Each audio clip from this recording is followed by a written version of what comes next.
To be honest, I've been driving electric now for the last probably 18 months. Arbury is my latest EV, hands down my favourite electric car. Just the ease of it. I like SUV sort of style cars, it's got a nice height position, but again the ease of electric driving is just, you can't beat it. They've got the e-pedal mode as well, which is single pedal driving, so it's just like driving a big go-kart. It's great fun. I'd say the biggest thing is just how smooth they are to drive, really, because you're not having to deal with changing of gear. Everything is just, when you're driving it flows, it's buttery smooth. There's no jerking, there's no jolting unless you put your foot down, you've got instant power. The instant torque. That instant, you put your foot down and you go. Plug it in, charge it while I'm at home or while I'm at work, and I don't have to queue up at the petrol station with the actual expensive cost of petrol at the moment.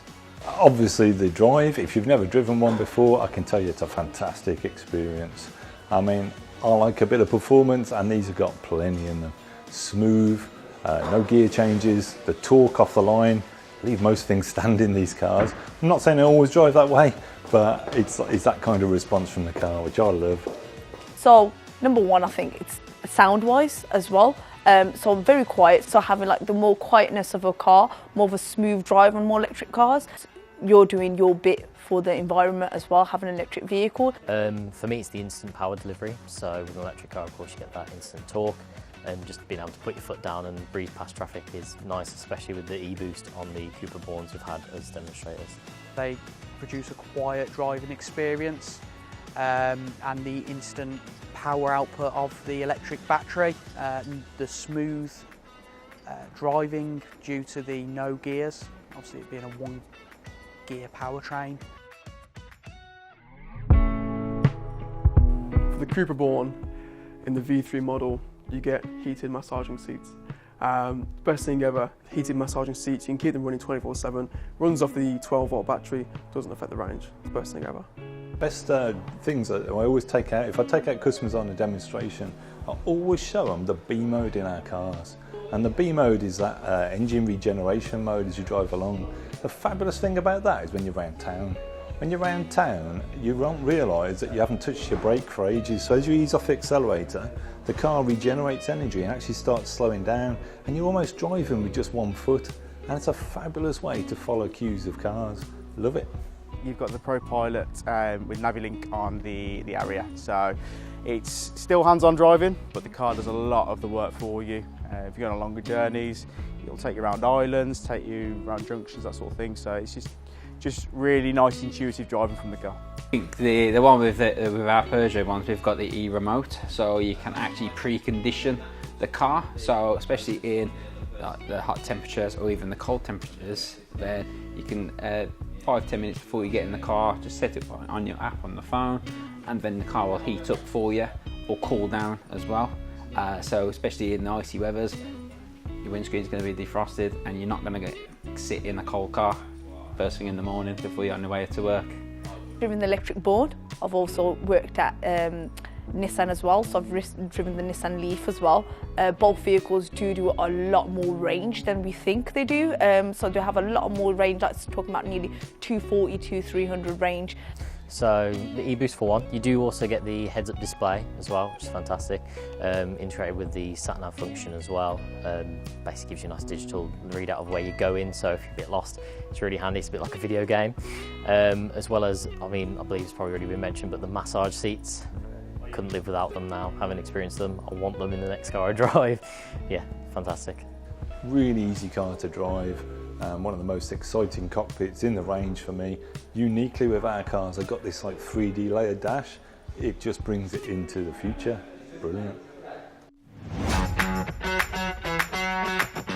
Biggest misconception really, it comes down to the range. There's a statistic and it's around 90% of the daily commutes in the UK come under 25 miles. So to have a Cooper Born where you've got upwards of 340 miles of range. People have a lot of anxiety with electric range, but you are covered with it. You really are covered. The big fear for everyone is distance, right? They're always worried about the distance in the car. But I'll tell you what, I'll give you an example, right? First time I took a long trip distance in the car, it was in an E208, and I went from the Midlands down to the South Coast. Now, when you drive electric cars, you do have to plan that a little bit, right? I'd already thought that through in my mind. Now, I don't know about you, but I can't drive more than 2 hours down a motorway anyway without stopping for a break. So I'd already planned to do that. And the sat-nav was telling me to do that anyway when I'd entered that direction. So I pulled in, 20 minutes at the service station for a cup of coffee and a sandwich. The car's back and charged up. And by the way, there was plenty of charging points when I got there. Everyone was constantly moving around the charging points. Carried on the journey down to the south coast then, and when I got to the hotel, I didn't even know they had free charging for hotel guests. Bonus. It was just so easy, really was. The main misconception, I would say, is the lack of charging stations for the electric vehicles. There is an excess of 30,000 across the UK, so I think when you actually tally it up, there is becoming more than enough charging stations across the UK for electric vehicles. People don't, on average, do that much range on a daily basis. You know, people at work, people be picking the kids up, so you do more like on-road town driving. So I think for drives like that, you'll have definitely 100% range to do those journeys. It's more about changing your mentality. You wouldn't go to bed at night and not plug your mobile phone on charge.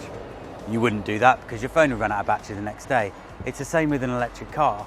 If you get home and you plug it in every night, you'll always have, with 80% range on the Bourne, you're always going to have 160 miles. You know, as I said, I've got a 40-mile commute to work. I've always got to get home and I've got 50% of battery left. I plug it in, and guess what? Tomorrow, I've got a full battery again. So there's only a few times when you actually have to really structure your journey to think about where you're going to stop. I mean, to be honest, servicing-wise, there's next to nothing to service. There's a lot less moving parts on them, which means servicing costs are a lot less, maintenance plans costs are a lot less. But you've also got, especially with Nissan, you've got more warranties, more guarantees. So they do a 3-year manufacturer warranty. You get a 5-year high voltage electric component guarantee, and an 8-year 100,000 mile battery guarantee on there as well. So Nissan especially, very confident in the products they put out there for EV. They've been doing it now since 2011, so longest standing fully electric vehicle on the road. They are confident in what they do, what they can put out on there. So when it comes to maintenance, things like that, there's a lot less to worry about. They usually don't consider is the extra cost associated with servicing and things on a traditional petrol or diesel engine. Of course, there are a lot less parts to service on an electric car. You're not thinking about oil changes. It's like I say, the electric side of things means there's a lot less that can really go wrong with them, and with this sort of on-hand support we have at most dealerships, when things do wrong with it being electric, you usually get sorted very quickly. You're not sourcing for as many parts. So the regenerative braking uses the engine to slow the car, similar to how a clutch would do if you use some engine braking in a traditional petrol motor. But what that means is, well, your brake pads are going to last longer because it's using the engine rather than the actual brake discs of the car to slow the car down.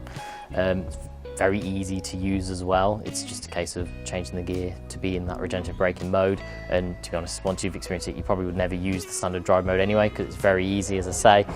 The car brakes for you. It's one less thing to worry about. If you take out a service plan, it's less than taking out a service plan in terms of costing than a petrol or diesel vehicle. So the overall maintenance cost of an electric vehicle is actually cheaper to run than a petrol or diesel car.